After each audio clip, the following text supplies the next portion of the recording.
Hola, soy Gabriel León y estás escuchando La Ciencia Pop, un podcast sobre historias de ciencia.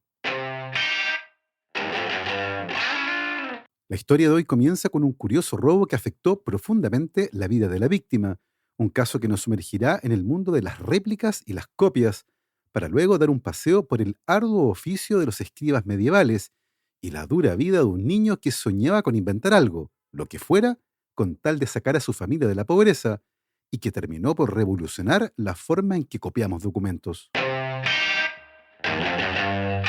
Y les recuerdo que si les gusta este proyecto, lo pueden apoyar a través de mi página en Patreon. Para eso vayan a www.patreon.com/lacienciapop y se pueden inscribir para hacer un aporte mensual a este podcast.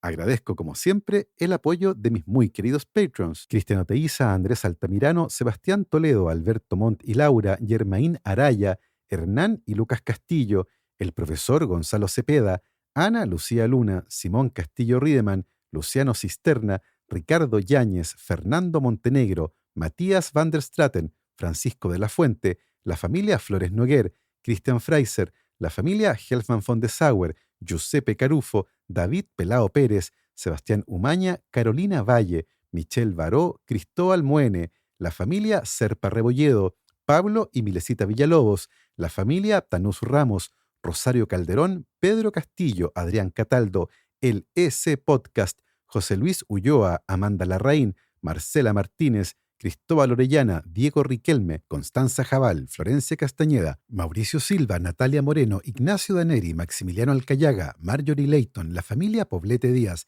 Gabriel Álvarez Martínez Conde, Mr. Corner, Bernie Love, Juan Francisco San Martín y Pancho G.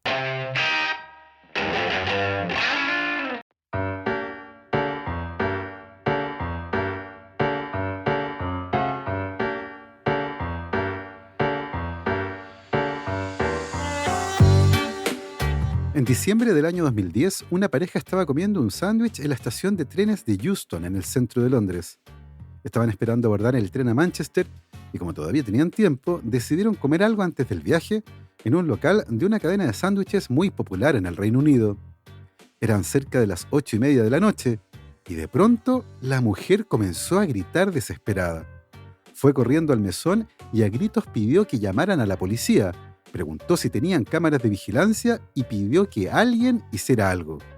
Al borde de una crisis de pánico, la mujer le explicó al administrador que le habían robado una especie de maleta negra que tenía debajo de su mesa. Pero no era cualquier maleta. Era un estuche especial para transportar un instrumento musical, un violín que había sido fabricado en 1696 por el mismísimo Antonio Stradivari y estaba valuado en $1,500,000.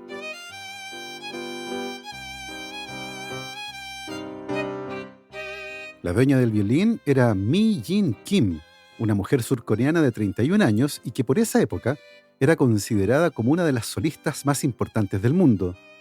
Desde muy pequeña había mostrado un inusual talento con el violín, tanto que su familia se mudó a Londres para que pudiera tener acceso a las mejores escuelas de música.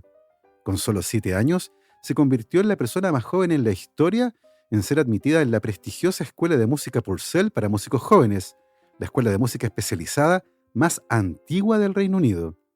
Cuando ya había alcanzado fama mundial, Min Jim Kim hipotecó su casa y gastó todos sus ahorros en comprar un violín de 300 años fabricado por el luthier más conocido del mundo, el italiano Antonio Stradivari, cuyo apellido latinizado como Stradivarius pasó a ser sinónimo de los mejores violines jamás fabricados, y el instrumento que Min Jin Kim había comprado por un poco más de $1,000,000 era, como ella decía, su alma gemela.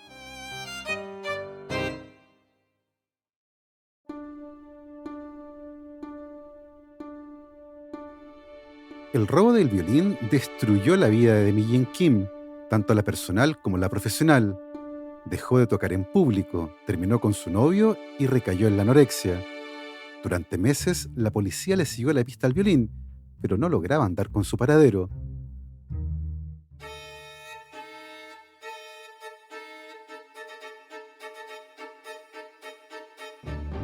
Un poco más de 2 años después del robo, en febrero de 2013, la policía búlgara allanó una casa y entre las cosas que confiscaron encontraron un violín con una inscripción que decía Stradivarius. Pensando que podría tratarse del violín de 300 años robado en Londres, rápidamente se le hicieron los peritajes correspondientes, pero lamentablemente se determinó que el violín era una réplica fabricada en Alemania o República Checa y que no tenía más de 100 años. Meses más tarde, en julio de 2013, finalmente el violín fue encontrado, pero a esa altura Mi Jin Kim ya había cobrado el seguro por su violín y la compañía aseguradora se quedó con el instrumento, el que salió a remate y fue comprado en casi $2 millones.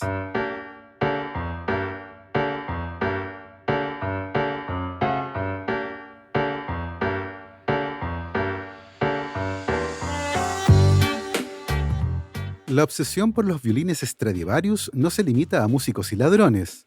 Durante décadas, los científicos han tratado de averiguar por qué un Stradivarius suena, en teoría, mucho mejor que otros instrumentos.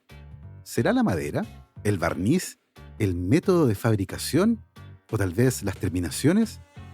Fabricantes de instrumentos, químicos, psicólogos, historiadores, ingenieros acústicos e incluso expertos en clima han escaneado, deconstruido y quemado trozos de violines Stradivarius en busca del escurridizo secreto del maestro italiano. Ninguno ha encontrado una respuesta simple, pero todos comienzan con la suposición de que los Stradivarius son superiores a otros instrumentos en términos de sonido. ¿Es realmente así? La verdad es que desde 1817 se han realizado numerosas pruebas en las que músicos y fabricantes de instrumentos tratan de reconocer a un Stradivarius solo por su sonido, pero para sus oídos, supuestamente los más capacitados, el sonido es indistinguible de otros violines de alta calidad fabricados por otros maestros en diferentes épocas.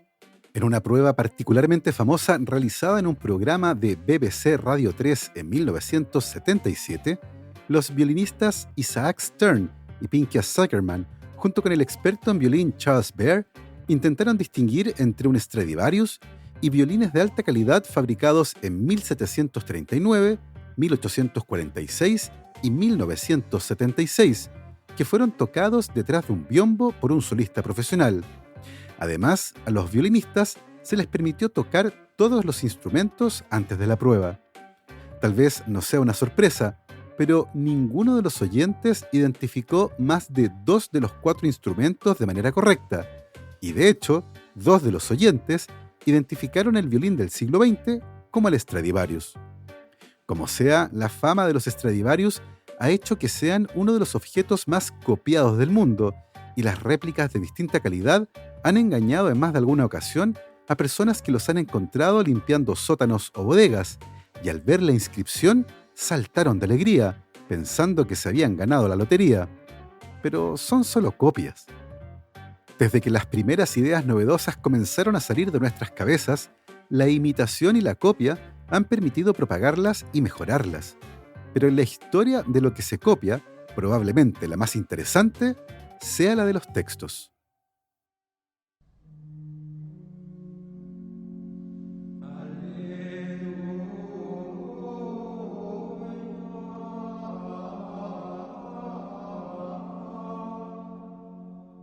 Durante siglos, la copia de libros fue un monopolio de la Iglesia. En los monasterios había una habitación especial, llamada scriptorium, que actuaba como taller para los escribas, y generalmente estaba aislada, era obligatoriamente tranquila y, la verdad, no muy cómoda. Los monjes que trabajaban copiando libros a mano sufrían dolores crónicos en las manos y la espalda, además de pasar varias horas al día en jornadas extenuantes y solitarias. A menudo los escribas expresaban su angustia por este mortificante trabajo, dejando pequeños mensajes en los márgenes de un manuscrito y muchas veces en forma de súplicas de misericordia y que han sobrevivido hasta nuestros días. Una de las más pintorescas que se ha encontrado data del año 1528 y dice «Fucking Abbot», maldito abad, y que corresponde de hecho al primer uso escrito de ese insulto, mientras que otra, que refleja muy bien lo agobiante de esta tarea, dice «Por fin lo he escrito todo. Por el amor de Cristo, denme algo de beber». La longitud del texto a copiar ciertamente era uno de los más grandes desafíos que enfrentaba un escriba, pero estaba lejos de ser el único problema.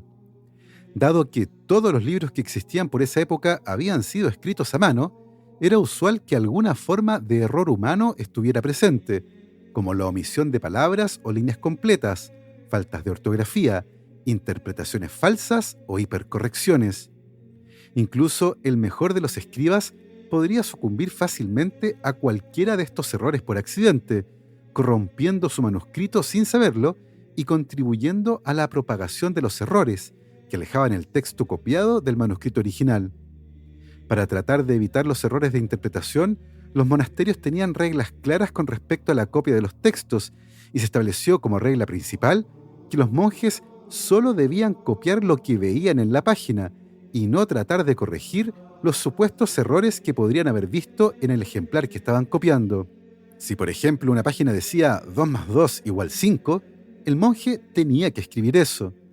Esta regla ayudaba a disminuir los errores, pero la interpretación era imposible de eliminar, sobre todo cuando un monje copiaba un texto cuya caligrafía no lograba descifrar. También estaba el problema del idioma. A un monje que hablaba y escribía en latín se le podía encargar que copiara un texto en griego o en alguno de los dialectos del latín que abundaban por aquella época.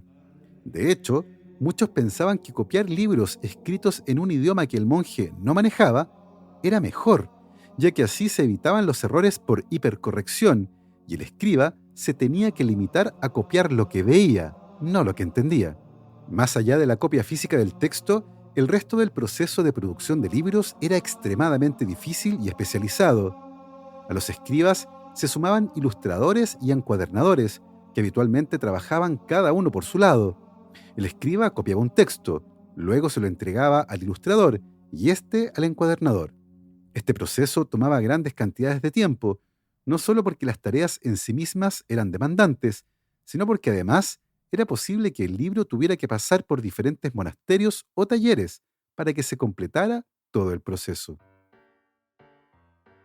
Por esa época, y debido a la escasez de los libros, pocas personas sabían leer, y la mayoría de estos pertenecía a las clases altas o el clero, y muchos se enteraban de las últimas noticias, proclamas o podían aprender algo nuevo escuchando lo que se leía en voz alta, una suerte de audiolibro que ayudó a democratizar una práctica que estaba disponible solo para la élite. Esto comenzó a cambiar a partir de 1450, cuando Gutenberg inventó la imprenta moderna en Alemania, y fue posible fabricar muchas copias de un libro de una vez, haciéndolos más masivos y baratos. Curiosamente, no todos vieron con buenos ojos este invento, y un monje llamado Johannes Trithemius escribió un libro en 1492 llamado De Laude Scriptorum, algo así como En alabanza a los escribas, libro en el que defendía el antiguo arte de copiar libros a mano, arte que peligraba debido a la imprenta. Y este libro, por supuesto, fue producido en una imprenta. El otro gran invento que contribuyó a la masificación de las copias de texto de todo tipo fue el papel carbón, inventado en 1801 por el italiano Pellegrino Turri e inicialmente concebido para proveer tinta a las primeras máquinas de escribir. Cuando recién fue inventado, el papel carbón consistía en papel impregnado en resinas y tintas especiales, y solo a mediados del siglo XX aparecieron las versiones modernas en soportes plásticos como el poliéster, que fue el formato de papel carbón que muchos conocimos y que, a pesar de que ya no se fabricaban de papel, conservaron su nombre. Sin embargo, el problema de cómo copiar de manera sencilla páginas impresas previamente seguía siendo uno sin solución, y tal vez no sea una sorpresa que la respuesta viniera de la mano de alguien que debía lidiar permanentemente con ese problema y que tenía una formación ideal para generar una solución.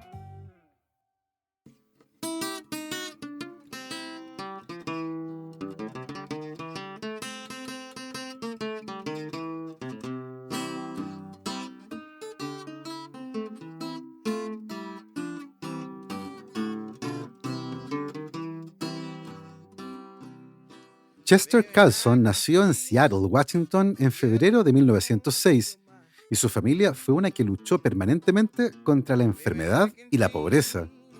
Carlson comenzó a trabajar para apoyar económicamente a su familia desde que tenía 8 años, y a los 13 ya trabajaba durante 2 o 3 horas antes de ir a la escuela, y luego volvía a trabajar después de las clases. Antes de terminar la escuela, Carlson ya era el principal proveedor de su familia, y durante esos años leyó algunas historias sobre Thomas Edison. Gracias a esas historias, llegó a convencerse de que inventar algo era una de las pocas maneras que tenía para sacar a su familia de la pobreza. Por otro lado, Carlson tenía una mente muy inquieta y a los 10 años creó un periódico llamado Esto y Aquello, periódico que escribía a mano y distribuía entre sus amigos usando una ruta de entrega. Su juguete favorito por esa época era un set de sellos de goma que usaba para imprimir, y su posesión más querida era una máquina de escribir de juguete que una tía le había regalado en la Navidad de 1916. Cuando estaba en la escuela secundaria, Carlson consiguió trabajo en una imprenta local e intentó componer y publicar una revista para estudiantes con mentalidad científica como él, pero rápidamente se frustró con las técnicas tradicionales de duplicación, y fue en ese momento cuando comenzó a pensar por primera vez en ese problema. Cuando tenía 17 años, su madre murió y al salir del colegio comenzó un programa en una universidad comunitaria que le permitía estudiar y trabajar, tomando cursos de química y física, mientras al mismo tiempo trabajaba en 3 lugares diferentes para poder sostener a su padre, que a esa altura estaba muy enfermo. Luego de 3 años en la universidad comunitaria, Carlson consiguió ser aceptado en el Instituto Tecnológico de California, un sueño para él y ciertamente un logro gigantesco, pero el costo económico era enorme. Para juntar dinero sin descuidar sus estudios, Carlson trabajaba durante los veranos en una fábrica de cemento y todos los fines de semana en trabajos de todo tipo. En 1930, Carlson se graduó como físico, pero la mala fortuna hizo que eso coincidiera con el inicio de la Gran Depresión, uno de los periodos más oscuros de la economía en Estados Unidos. Carlson escribió a 82 compañías en busca de trabajo, y ninguna lo contrató. Finalmente tomó un trabajo aburrido y poco estimulante en el sótano de un edificio secundario de los laboratorios Bell, pero solo soportó el tedio durante un año. Luego de eso pidió ser transferido y terminó trabajando en la oficina de patentes como ayudante del abogado a cargo. Fue trabajando ahí que las ideas comenzaron a explotar en la cabeza de Carlson. Por un lado, trabajar en la oficina de patentes lo exponía a ideas novedosas y problemas interesantes, pero por otro lado, todo el papeleo implicaba que muchas veces debía invertir enormes cantidades de tiempo sencillamente copiando páginas completas de texto o diagramas muy detallados. En 1933, cuando tenía 27 años, Carlson fue despedido de los laboratorios Bell debido a la crisis económica y luego de trabajar sin mayor éxito en otros 2 lugares, llegó como encargado del departamento de patentes a la empresa P. R. Mallory, que más tarde sería mundialmente conocida como Duracell. En 1936, e influido por su trabajo en el mundo de las patentes, Carlson comenzó a estudiar leyes por la noche y solía estudiar en la Biblioteca Pública de Nueva York, copiando a mano los textos de derecho que no podía comprar. Los dolores inducidos por esta laboriosa copia y acentuados por una incipiente artritis reforzaron su determinación de encontrar una manera de construir una máquina copiadora. Para esto comenzó a complementar sus estudios de leyes con viajes al Departamento de Ciencia y Tecnología de la Biblioteca Pública de Nueva York. Fue ahí donde de manera casual encontró la clave para el problema de la copia. Se trataba de un breve artículo publicado en una revista científica alemana y escrito por el físico húngaro Pál Szelengy, que por esa época trabajaba para la empresa Tungsram. Lo que Szelengy había descubierto y que llamó poderosamente la atención de Carlson fue que un haz de luz muy potente podía eliminar la carga eléctrica de cierto tipo de superficies. Si se usaba una tinta en polvo con carga eléctrica, esta solo se uniría a las zonas que conservaban la carga. Con eso en mente, Carlson se puso a experimentar en el laboratorio más cercano que tenía, la cocina de su casa. Los experimentos producían humo, un olor horrible y en ocasiones incendios. Un día Carlson estaba derritiendo azufre cristalino puro sobre una placa de zinc, usando la llama de uno de los quemadores de la cocina, lo que hizo que todo el edificio quedara oliendo a huevos podridos. En otro experimento, los productos químicos con los que estaba trabajando se inflamaron, causando un amago de incendio que Carlson y su esposa lograron controlar a duras penas. Esa fue la gota que rebasó el vaso, y a Carlson se le prohibió seguir trabajando en su casa. Su suegra tenía una casa en el barrio de Astoria del distrito de Queens en Nueva York, y el segundo piso estaba desocupado, así que se convirtió en un improvisado laboratorio. Carlson contrató a un físico joven para que le ayudara con los experimentos y delinearon el método que querían perfeccionar, basado en las ideas del húngaro Paul Szelengy. La idea tenía 3 partes. El primer componente era el mensaje que querían copiar, un texto muy sencillo escrito con tinta negra sobre una pequeña placa de vidrio. Esa placa de vidrio sería luego iluminada usando un haz de luz muy potente, y esa luz sería reflejada por el vidrio, excepto en las zonas donde había texto, que no reflejarían la luz. El segundo componente era una superficie cubierta de un material con carga eléctrica y que además era fotosensible, de tal forma que si a una parte de ese material le llegaba luz, perdería la carga eléctrica. Esa superficie sería la que recibiría la luz reflejada por la placa de vidrio, por lo que conservaría la carga eléctrica solo en las zonas donde había texto originalmente. El tercer elemento eran las esporas de color amarillo oscuro de una planta llamada licopodio, una suerte de pigmento en polvo con carga eléctrica que sería aplicado suavemente sobre la superficie fotosensible, de tal forma que el pigmento solo se uniría a las zonas que conservaban la carga eléctrica, que eran las mismas donde había texto en la placa de vidrio. Luego de remover el exceso de pigmento, apareció el mensaje: 10-22-38 Astoria. La electrofotografía, como la llamó Carlson, había nacido el 22 de octubre de 1938 en el barrio de Astoria. A esa altura, Carlson sabía muchísimo de patentes, así que desde el principio había protegido todas sus ideas e invenciones, pensando que eso además facilitaría la llegada de socios que quisieran invertir en el perfeccionamiento de la idea. Pero la verdad es que el invento fue recibido con una enorme indiferencia. Aparentemente a nadie le parecía interesante un aparato que podía copiar texto o imágenes. De hecho, el físico que Carlson había contratado tampoco parecía muy entusiasmado, y al final decidió dejar de trabajar con él. Su relación terminó en muy buenos términos, y entre otras cosas, el joven físico decidió dejar sin efecto un acuerdo mediante el cual Carlson se había comprometido a darle el 10% de lo que ganara vendiendo la idea. Sin saberlo, el joven físico había renunciado a una fortuna, pero a esa altura la verdad es que la idea no parecía motivar a nadie. Cuando Carlson estaba a punto de rendirse, ocurrió un hecho fortuito que cambió su destino. En 1944, Russell Dayton, un joven ingeniero del Battelle Memorial Institute de Columbus, Ohio, visitó el departamento de patentes de la empresa donde trabajaba Carlson, y este aprovechó de mostrarle su idea. El entusiasmo de Dayton fue gigantesco, tanto que invitó a Carlson para que fuera a la oficina central de Battelle en Ohio e hiciera una demostración de su invento a los científicos e ingenieros de la empresa. Antes de comenzar la demostración, Dayton dijo de manera ceremoniosa que estaban a punto de presenciar por primera vez a alguien que conseguía hacer una copia en seco y sin una reacción química, un logro de insospechadas consecuencias. Todos quedaron maravillados y la empresa se comprometió a buscar financiamiento para generar una máquina comercializable. Pero nuevamente, nadie pareció interesarse.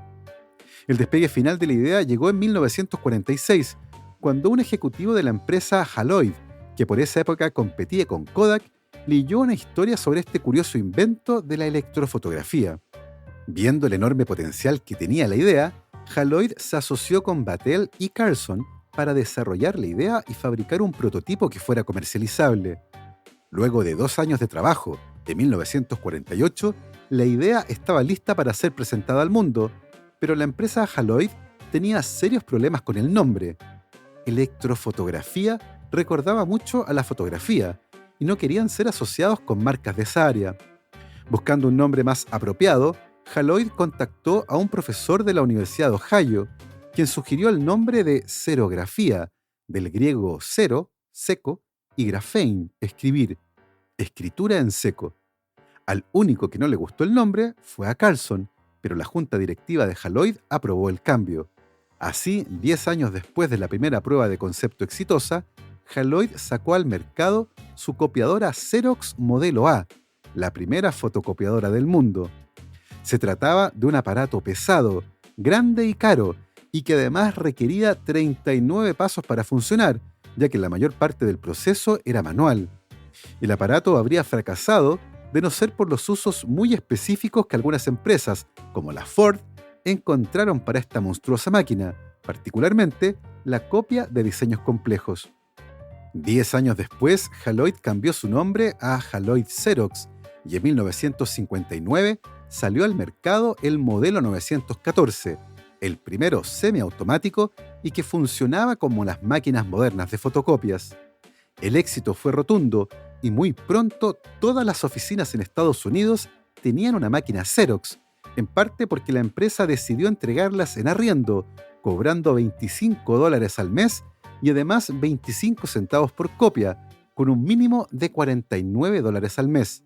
Así, por $75 al mes, una oficina podía tener acceso a un número ilimitado de copias, un costo marginal considerando el ahorro en tiempo, y que lo hacía mucho más accesible que los precios de la competencia. Para Carlson, el éxito comercial de la Xerox 914 fue la culminación del trabajo de su vida, un dispositivo inventado por él y que podía hacer de forma rápida y económica una copia exacta de un documento existente. Después de que el modelo 914 entró en producción, Carlson lentamente se fue alejando de Xerox para cultivar otros intereses. Su futuro económico estaba asegurado y lo había conseguido inventando algo. Hasta hace poco, las fotocopias eran muy populares, y si bien el advenimiento del mundo digital ha cambiado en algo la tecnología, las fotocopias siguen siendo parte de nuestras vidas. La promesa de obtener una copia fiel al original se mantiene, aunque ciertamente hay excepciones.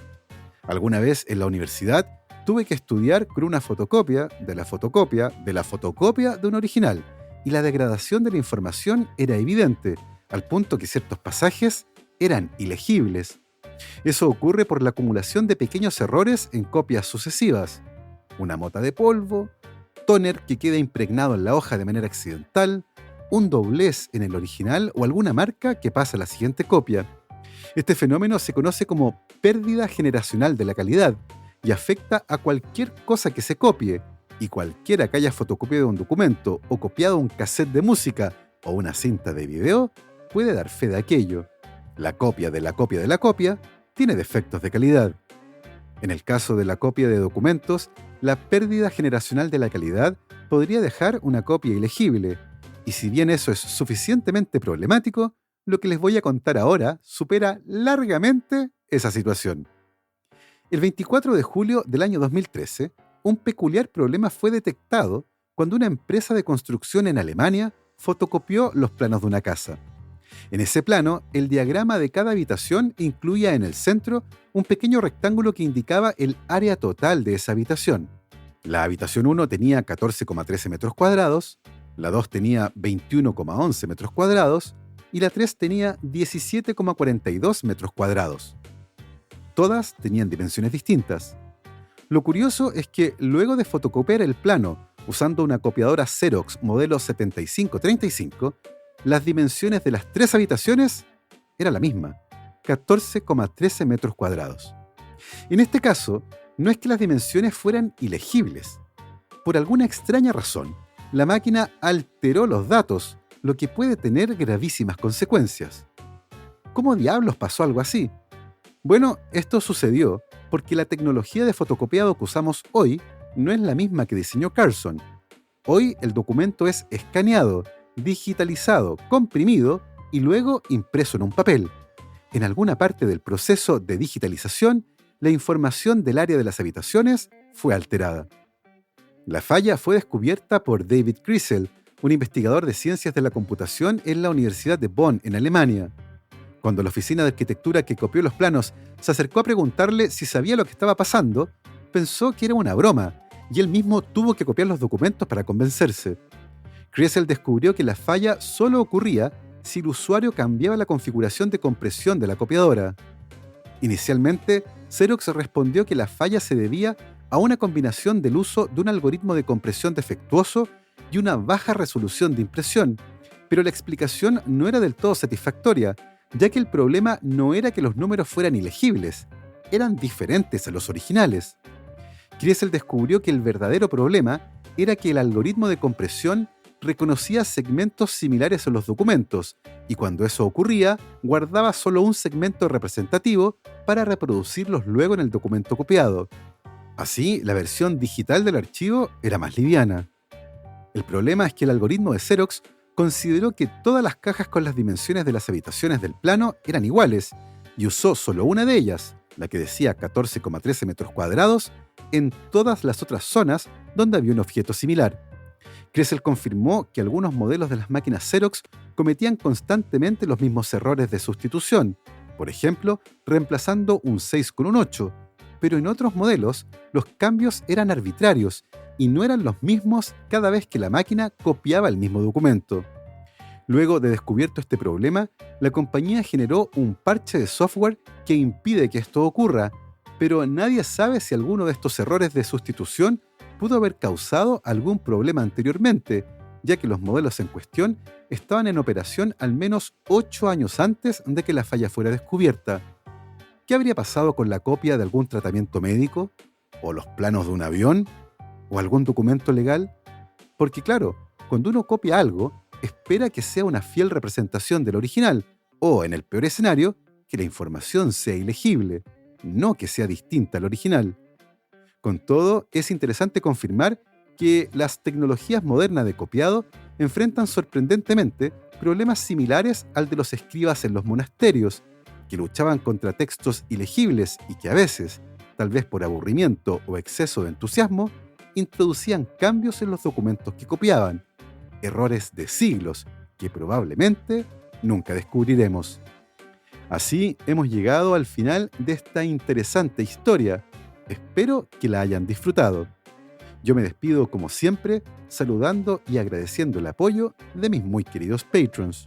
La familia Yuri Martínez, Bernardo Polak, Claudio Oyarzo y Toña, Sebastián Beche, Cirilo, Fede y Pola, la familia Calen Queirolo, Alejandra Díaz, Fernando Araya, la familia de la Cruz Morales, Alberto Pozo, Cosca y Banya, Pilar Calderón, la familia Fuentes Chonfet, la familia T.S. Ríos, Beatriz Geldres, Martín Garrido, Luis Alberto Soto, Juan Catipillán, María Paz Domínguez, Emma y Ana Llenaro, Paula Lagos, Sandra Marras, la familia Mateluna Morán, David Saenger, María Soledad Neira, Giovanni Rosales, Olivia Artigas, la familia León Bosch, Ricardo Evia, la familia Permonti Rivera, Sergio y Jorge Pincheira Arancibia, Sergio Yuri Espinosa, Los Rojas Peredo, Felipe Palma, Mario Vicuña, Ariel Guerrero, Paola Oyarzún, Ronda Butler, Bruno Gisling, Gonzalo y Lorenzo San Martín, Andrea Méndez, Guillermo Acuña, Edu Arnelo, Sergio Flores, Sofía del Villar y la familia Vilan Sampieri. Nosotros nos volvemos a escuchar el próximo viernes. Que estén muy bien, cuídense mucho, lávense las manos y por supuesto, que la ciencia los acompañe.